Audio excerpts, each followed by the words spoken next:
Tonight we look at what happens when someone with a mental health issue also suffers from an addiction. Mental health reform says more resources are needed to diagnose and treat people with what's known as a dual diagnosis. The organisation says only 7 out of almost 120 community mental health teams provide an addiction service, and that needs to change.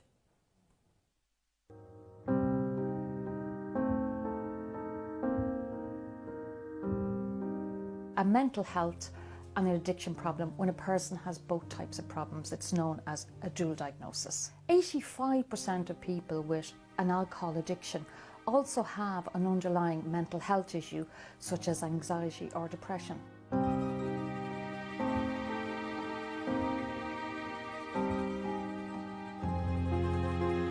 It makes sense, if you think about it, that sometimes people use an addiction as a way of coping with their mental distress if they don't know about more healthy ways of looking after their mental health.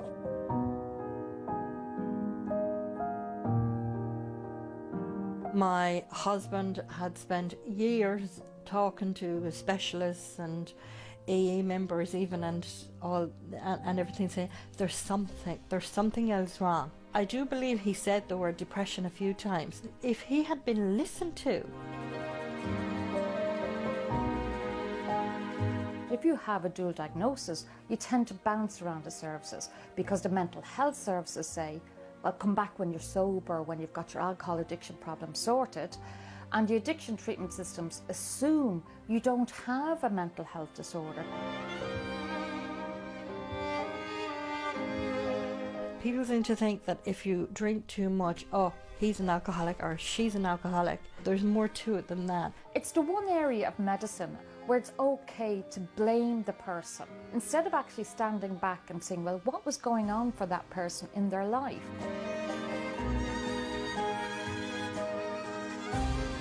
What he wanted to know was, do I cry much? Do I spend a lot of time in bed?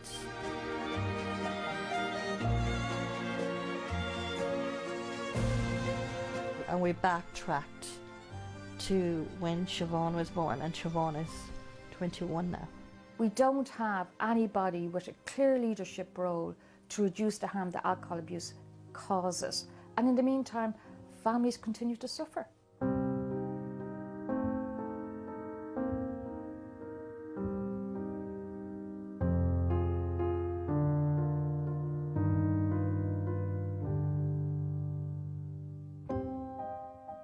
Well, we're joined by Dr. Garrett McGovern, a GP who specialises in alcohol and substance abuse.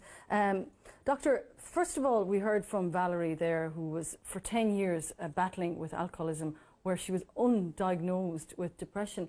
How common is her story? I'd say, Roisin, her story is very, very common. I mean, one of the problems we have in this country is both areas, mental health and substance and alcohol abuse, individually are under-resourced. They're at breaking point, actually.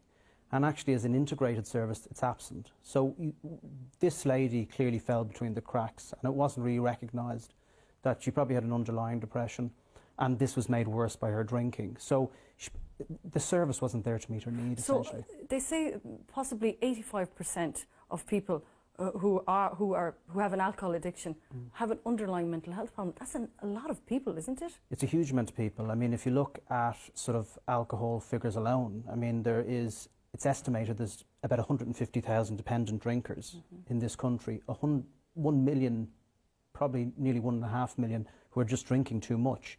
Now, hardly any of them are getting any treatment. Now, how many of those have a mental health problem as well as an addiction problem? And is that a big concern of yours, that they are left undiagnosed, basically? It is a huge problem because it causes an awful lot of physical and mental health problems for themselves, but also there are other people who are caught in the shrapnel of this, and they suffer greatly as well, and they're undertreated. They may need some counselling themselves. How important is this to tackle it at a community level?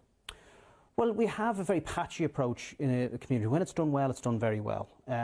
What we know from the research is that if you have an integrated approach, and when I talk about integrated, I mean mental health, I mean addiction, and a community response, all the research shows that those patients have much better outcomes, that if you deal with it sort of in silos. It just doesn't work when you try and do that because you're firefighting each of the individual problems. So there's a call for more resources, particularly at community level. Is that where you see the priority? I do. If you look at dual diagnosis as an entity in itself, we don't really have very many dual diagnosis facilities. We do have some private hospitals which really cost money, or else you need health insurance in order to secure those. But the vast majority of people, the service need is not been met. So for people who might be concerned for their loved ones, what should they do? What should they look out for, do you think? Well, I think the first thing is, and I thought it was very well portrayed in your programme, is that there's a huge stigma associated with this. So people feel, and I think Carol mentioned it, about the whole idea of it almost being a misdemeanour to drink. It's treated sort of almost punitively. And I don't think people need to realise that if somebody is struggling with alcohol, you need to try and find out why are they struggling with alcohol and be a little bit more compassionate and a bit more understanding as a result. OK, Dr. McGovern, thank you.